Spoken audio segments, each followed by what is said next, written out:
Bismillahirrahmanirrahim. Assalamualaikum warahmatullahi wabarakatuh. Pada pertemuan kali ini, Teteh akan menjelaskan teori kepribadian yang sebelumnya teman-teman sudah melakukan tesnya ya.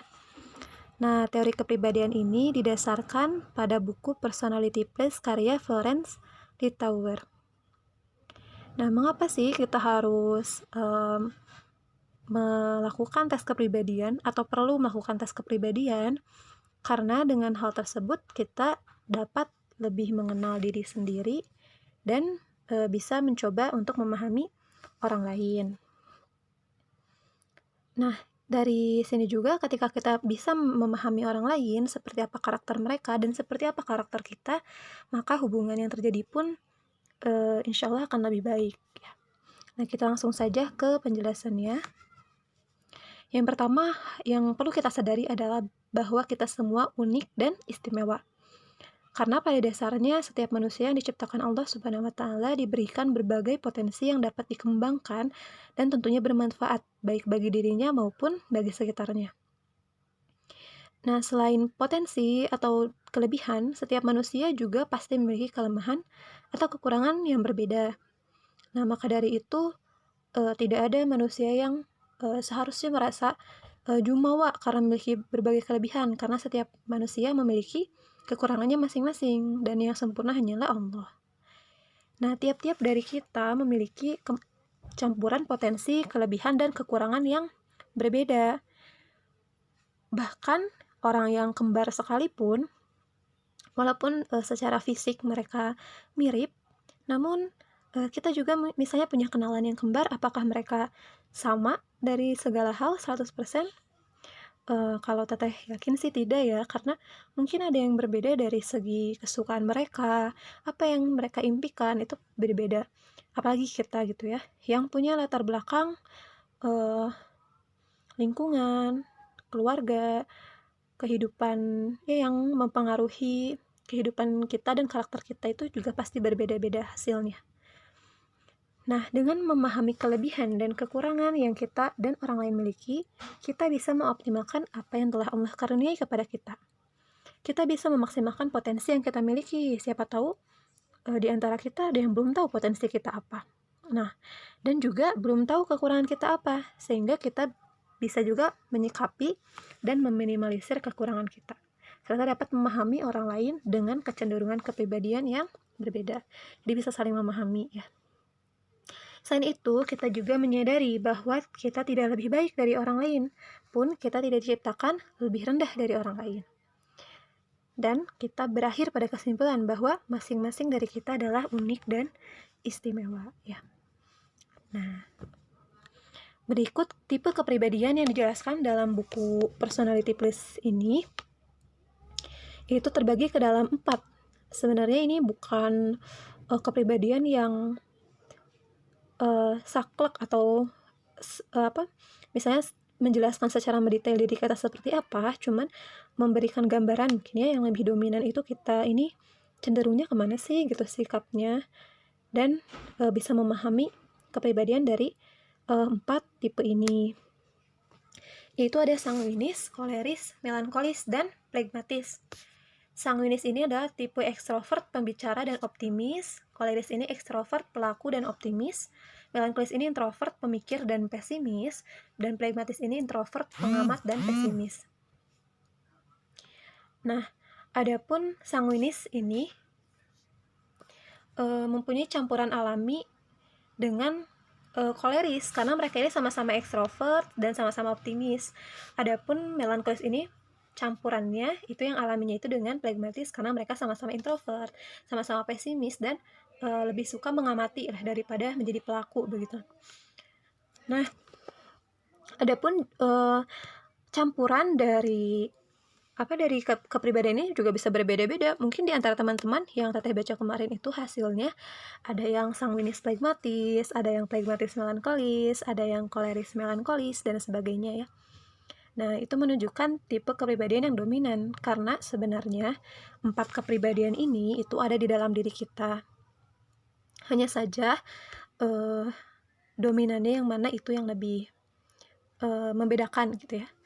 Dan juga belum tentu orang yang sanguinis, misalnya orang yang dengan tipe kepribadian yang dominan ini sama, misalnya kalian dengan teman kalian itu sama-sama melankolis flegmatis misalnya, tapi kok kita beda teh. Nah, kalau itu kembali lagi tadi ke latar belakangnya ya, ke apa lingkungannya yang membuat masing-masing orang juga unik dan berbeda. Dan barangkali angkanya misalnya yang satu melankolisnya dominan sekali, sangat kuat, skornya sangat tinggi, tapi satu lagi melankolisnya dominan tapi skornya lebih rendah gitu kan, bisa jadi seperti itu. Nah, kita masuk ke penjelasan kelebihan, kekurangan, dan solusi untuk kekurangan setiap kepribadian. Yang pertama adalah sanguinis yang populer. Dari namanya saja kita tahu bahwa sanguinis ini adalah orang yang populer di kalangan teman-temannya. Kenapa? Karena kelebihannya ini adalah sebagai berikut. Yang pertama adalah kepribadiannya menarik. Kemudian mudah berteman, suka berbicara dan bercerita. Baik dalam mencairkan suasana. Nah, 3 komponen ini yang pertama itu membuat orang-orang ini ya nyaman dekat dengan orang sanguinis, karena coba bayangkan deh kalau teman-teman baru kenal orang baru, dan orang baru ini sudah senang berbicara, senang bercerita, kan merasa jadi tidak canggung ya ke kitanya gitu. Nah, kemudian orang sanguinis ini emosional, antusias, dan ekspresif. Emosional di sini artinya bukan dia mudah menangis ya, tapi emosional ini bisa mengekspresikan emosinya. Kemudian dia periang dan penuh rasa ingin tahu, berhati tulus, lugu, cepat minta maaf, dan bukan penendam, menghindari hal-hal yang membosankan dan imajinatif. Artinya, dia kurang suka nih kalau orang sanguinis ini hal-hal yang monoton, jadi butuh perubahan. Nah, terus imajinatif juga. Nah, untuk perubahan itu dia punya daya kreativitas yang tinggi biasanya. Entah itu liburan ke tempat yang menyenangkan, atau melakukan kegiatan yang bisa mencairkan suasana gitu ya. Nah, orang sanguinis ini hebat di dalamnya. Kemudian dia sangat baik dan menyenangi kegiatan yang spontan. Nah, sukanya spontan-spontan gitu ya, daripada yang direncanakan lama tapi tidak jadi, misalnya dia kurang suka yang seperti itu. Kemudian ada kreatif dan inovatif, serta dapat mengajak orang lain untuk bergabung dengan kepribadiannya yang menarik. Adapun kekurangan sanguinis populer dan solusi permasalahannya itu, kadang orang sanguinis ini terlalu banyak bicara, sehingga pemecahan masalahnya, ini opsi ya, sebetulnya ada lagi pemecahan yang lain yang bisa teman-teman cari tahu. Nah, jika teman-teman termasuk sanguinis, kadang kalian ini terlalu banyak bicara katanya. Coba bicara separuh dari biasanya, kemudian perhatikan tanda kebosanan pada teman. Coba lihat ketika kita berbicara, itu lihat teman-teman yang jadi pendengar kita. Kalau dia udah kelihatan bosen, stop sampai di situ ya, jangan terlalu banyak diteruskan gitu. Kemudian meringkas tanggapan dan tidak terlalu membesar-besarkan. Nah, karena orang sanguinis ini pengen menarik perhatian orang lain, pengen menarik pendengarnya, dia nggak jarang ada tipe sanguinis yang membesar-besarkan cerita agar menarik gitu ya. Nah, jangan terlalu membesar-besarkan juga, karena bisa jadi cerita yang banyak dibumbui itu bisa mengarah kepada kebohongan gitu. Nah, kemudian kadang bersifat egois, karena dia ini kan tadi sukanya yang menyenangkan ya, nggak suka yang bosan-bosan itu. Jadi kadang ya seenaknya gitu ya, pingin sepinginnya sendiri gitu. Nah, teman-teman mungkin harus lebih perasa terhadap orang lain, kemudian belajar mendengarkan. Jadi jangan hanya berbicara. Kemudian kita juga tidak harus selalu mengisi kekosongan, tidak harus selalu bicara ya. Lalu tidak tetap pemikirannya dan pelupa. Biasanya ini mengarah pada tidak tepat waktu ataupun lupa kepada janji ya. Nah, ini belajar untuk mendahulukan kepentingan orang lain dan tidak menyepelekan janji ya, jangan sampai dilupakan janjinya. Kemudian ini kurang tertib atau tidak tertib dan dewasa. Nah, karena suka yang spontan-spontan, jadi kurang terstruktur sepertinya sanguinis ini. Nah, walaupun begitu, belajarlah mengorganisir dan membuat skala prioritas. Maksudnya gimana? Itu membuat kayak prioritas ini tuh mana yang harus dilakukan lebih dulu, mana yang diutamakan gitu. Jadi enggak sebebasnya semaunya kita gitu. Kemudian belajar dewasa menghadapi masalah ya. orang sanguinis juga perlu melihat dari sisi negatif karena harus tahu resiko dan bagaimana cara menghadapi suatu masalah. Nah ini kutipan dari bukunya, Betapa Dunia Memerlukan Sanguinis yang populer. Pertolongan kegembiraan di masa sulit, kata yang bijak ketika kita terhimpit beban, humor yang menyenangkan ketika hati kita berat, kreativitas dan pesona mewarnai hari kita yang sendu, antusiasme dan energi untuk memulai lagi, kesederhanaan anak-anak dalam situasi yang rumit. Nah, kita butuh banget ya sama sanguinis ini, sang pewarna dunia lah ya bisa dibilang, karena mereka ini sangat aktif, bergairah gitu ya, maksudnya bersemangat dalam melakukan banyak hal. Kita butuh orang-orang sanguinis ini. Kemudian koleris yang kuat. Nah, seperti kata-katanya, si kuat ini ya.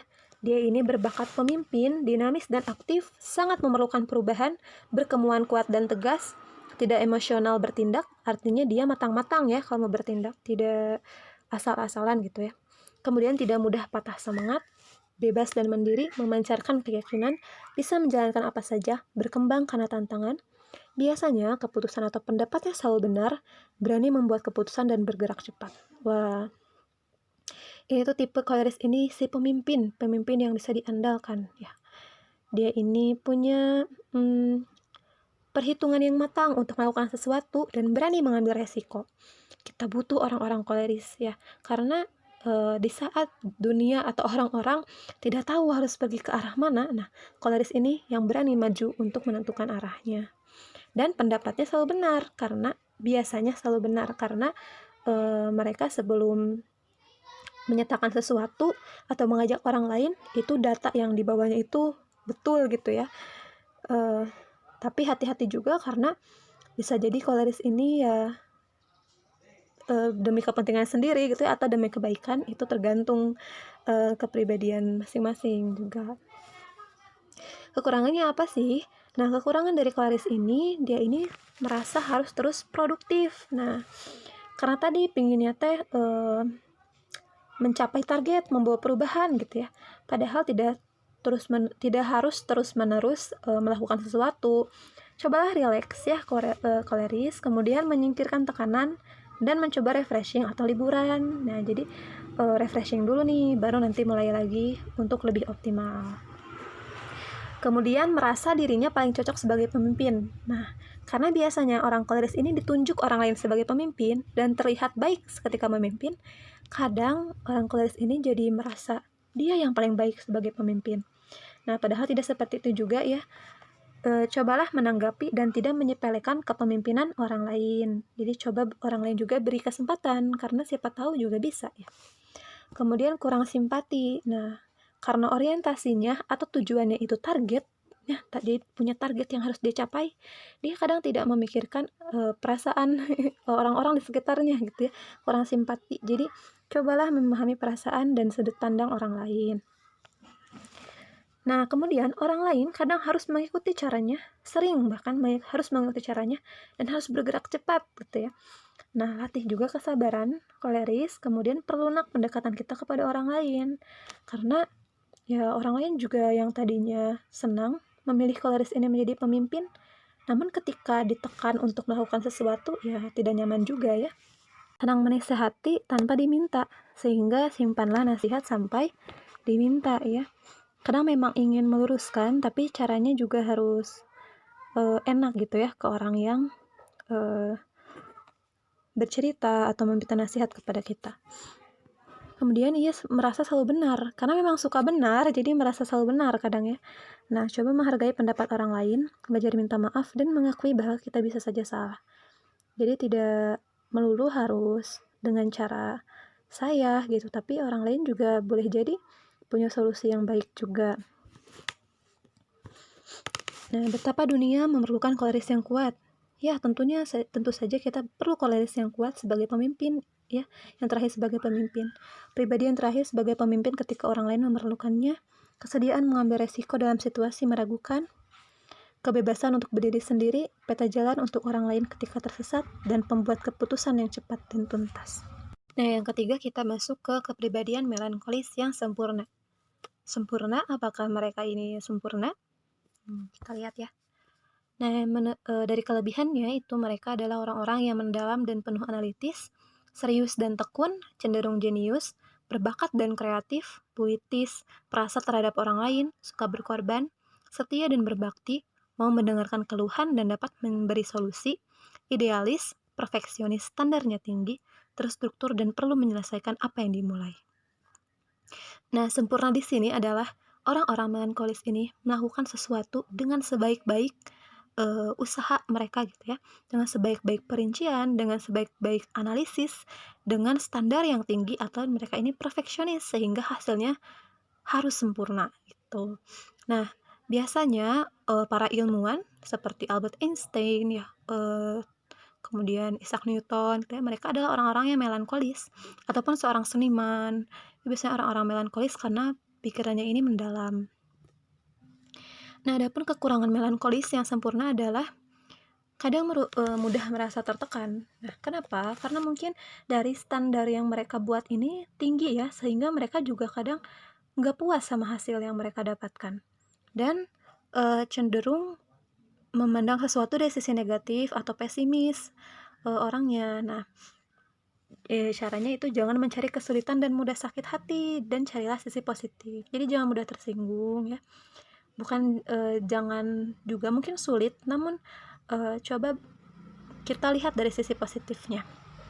Karena tentu saja sesuatu itu dapat dilihat dari sisi negatif ya, pasti ada sisi positifnya ya.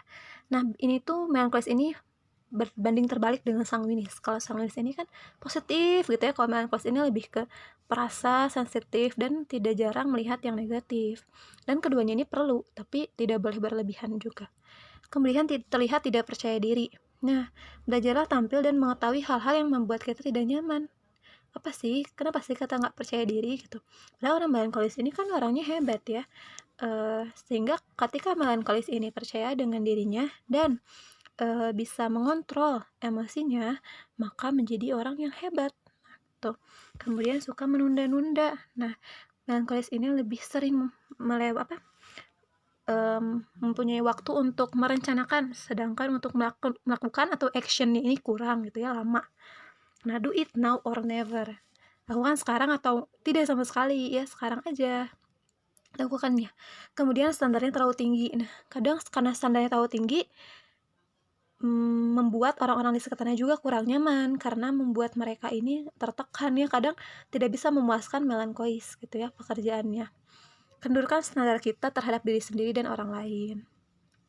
Namun betapa dunia memerlukan melankolis yang sempurna, kedalaman perasaan dan pemikiran pada hati dan kehidupan, sifat artistik untuk menghargai keindahan dunia, bakat untuk menciptakan hal yang sangat besar, mata yang begitu teliti pada perincian, tujuan untuk menyelesaikan apa yang dimulai, tentu saja perlu ya, prinsip bahwa jika ini layak dikerjakan, ini layak dikerjakan dengan benar. Nah, kita butuh melankolis yang sempurna, yang kadang orang-orang tidak bisa memecahkan suatu masalah yang rumit. Nah, orang melankolis yang sempurna ini bisa memecahkannya. Kemudian yang keempat adalah pragmatis yang damai. Nah, ini mungkin salah satu kepribadian Teteh ya. Nah, mungkin teman-teman juga dari Rohis biasanya kebanyakan ini ya, kalau kata Bu Erma itu. Dan betul, dari hasilnya kemarin banyak yang pragmatis. Nah, kita lihat apa itu pragmatis. Kekuatannya itu memiliki pribadi yang rendah hati, mudah bergaul dan santai, diam, tenang dan mampu, simpatik, cerdas dan baik hati, bahagia menerima kehidupan, pendengar yang baik, damai dan mudah sepakat, penengah masalah, baik di bawah tekanan, pengamat yang baik, serbaguna, sabar, baik keseimbangannya. Pragmatis ini seperti namanya damai ya, jadi tidak suka yang berkonflik-konflik atau yang rumit gitu. Jadi sukanya ini yang damai. Bisa jadi penengah masalah, bisa jadi pendengar yang baik ya, simpatik orangnya gitu. Nah, adapun kekurangannya adalah pragmatis ini seperti tidak ada. Seperti tidak ada ini bagaimana? Maksudnya adalah karena pendiam biasanya dan kadang tidak terlihat gitu ya emosinya, tidak terlihat ambisinya, sehingga seperti tidak ada dibandingkan kepribadian yang lain. Kalau sanguinis kan ceria, terlihat gitu ya, dia suka bercerita. Koleris, dia suka memimpin, maju ke depan. Melankolis, dia suka berpikir, analitis, terlihat gitu ya. Memang melankolis juga introvert ya, tidak suka perhatian. Nah, kalau pragmatis ini lebih tidak terlihat lagi gitu ya, seperti tidak ada. Ayo kita coba berusaha membangkitkan semangat dan memotivasi diri sendiri ya teman-teman. Kemudian uh, ke- kekurangan pragmatis ini adalah melawan perubahan. Kalau misalnya orang koleris pingin ada perubahan, pragmatis ini kayaknya nggak usah deh, nggak apa-apa, gini aja juga bagus gitu ya. Nah padahal nggak bisa gitu juga ya, nggak bisa monoton juga. Cobalah sesuatu yang baru. Nah tampaknya malas karena memang orang pragmatis ini kalau nggak diajak bakal diem aja gitu. Tapi kalau diajak juga kadang berpikir dua kali ya, apakah ini rumit? Nah, tapi kita harus belajar menerima tanggung jawab dan jangan menunda-nunda ya. Lalu berkemauan dalam diam. Nah, ada juga tipe pragmatis yang sebenarnya ingin, sebenarnya bisa, dan sebenarnya punya mimpi yang besar, namun dalam diam. Jadi orang-orang nggak tahu. Nah, ayo belajar mengkomunikasikan perasaan karena orang-orang juga nggak akan tahu kalau kitanya ya diam aja ya. Lalu tampak tidak berpendirian.